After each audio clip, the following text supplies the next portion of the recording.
This is the King Dutch interview sessions part 3. Nice. Woo! Thanks for having us on the show. You guys are one of my favorite bands in New York. I'm a big fan. You guys put on a great live show. Really, anybody who hasn't checked out Violent and Black, go see them at their next show.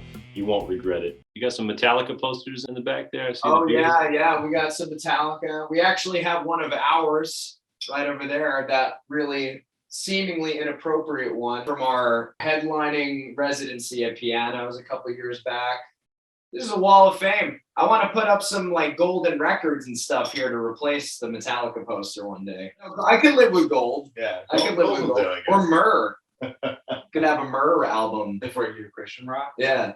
Since this is about the music business, you get what you can get. Yeah. Especially nowadays. You get like a platinum Spotify NFT. I don't know. Yeah, that's where you get 4 cents instead of 3 cents. I think it's something like that. Yeah. And that's where the big bucks start coming in. So one of my questions is about culture, right? Any kind of a business needs a good culture. And I think one thing I admire about you guys is you seem to have a good cohesiveness to you. So can you just talk about that? Was that natural? Did that exist from the beginning? Or is that something you guys have consciously worked on?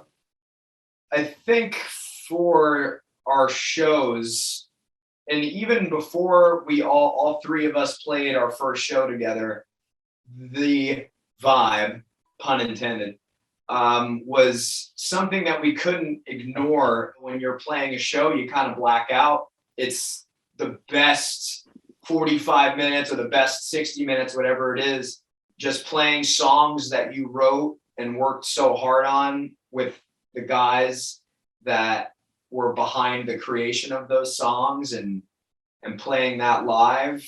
That's something that you can't really compare to any other feeling. In large part, the start of our friendship was based on a similar mindset where we already knew individually we wanted to be stage performers. Yeah. We used to all be in bands in high school or whatever, and our friends back home all gave up. But now we're together and, we can be the people in this band, that band, and that band that didn't give up, that really do want to perform on stage and really desire to do it and really, really like it. Yeah. I think that's what you're saying. Just really like it. Not everybody likes it. I think we all like being on stage more than being off stage. Yeah, I'd say there's a natural chemistry that we all kind of found from meeting each other.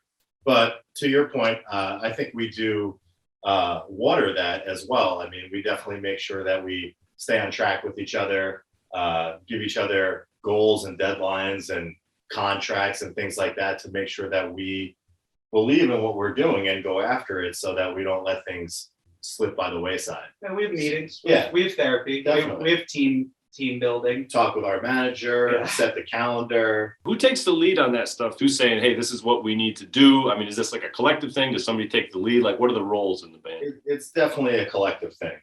I feel like something that we've all really strived for in our cohesiveness is to go forward with a unanimous type of front. So, I mean, it might take 30 seconds, it might take 30 days to come to a conclusion on what it is we want to do, but we make sure that we're all kind of wearing the captain's hat as much as we need to wear it to put forth the effort that we're trying to achieve.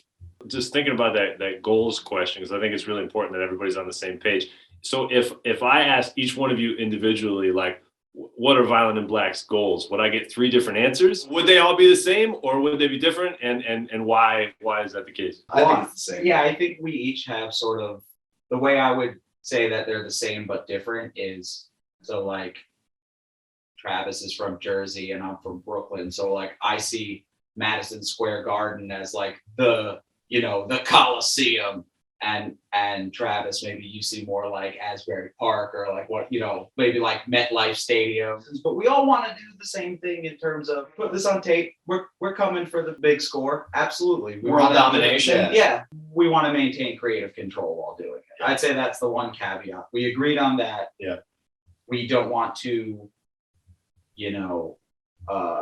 make shitty music while doing it. Yeah, there's some sharks out there, man. We all got to be careful of those people. Well, That's for sure. But it's okay for some people. Like if you're the best dancer in the world and you have a spectacular voice, you have a beautiful voice, and you're like a sick ass dancer, you don't necessarily need creative control of the song you're singing. That might not be your goal. Where are you playing tomorrow? Brooklyn Music Kitchen. That's an Emily Liza gig, right? Is that where you guys got that one? Yep. Yeah. So speaking of sharks, can we talk about promoters? Yes, definitely. There's blood in the water. Okay.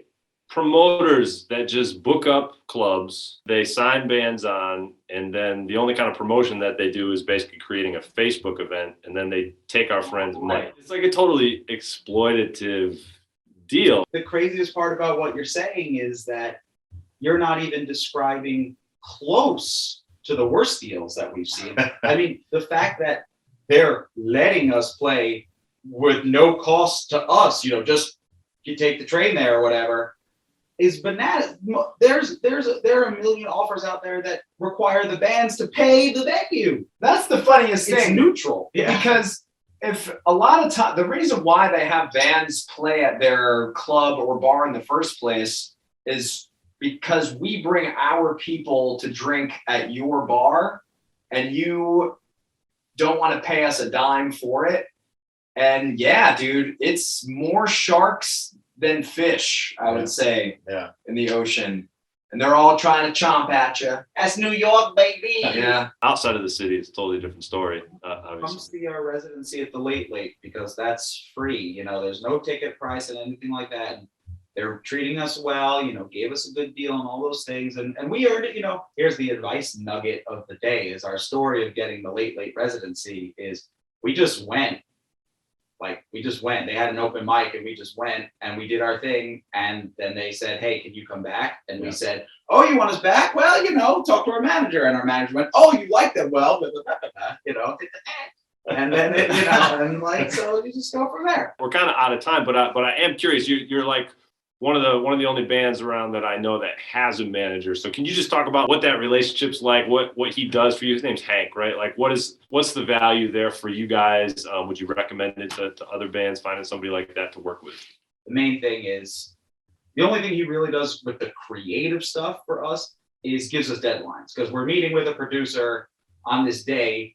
Now you have your 12-song album, but you need 3 more songs as well. So be ready with 15 songs by this Saturday or something like that. They'll say something like that, which creatively puts us in a position to, we're on a deadline, we're on a timeline, but he's not stepping on any toes in terms of the product itself. He just wants the product faster, he just, which is great. Good. We all do. Yeah. I would say he's a nice cushion barrier for us to allow us to primarily focus on what we do, the music side of things.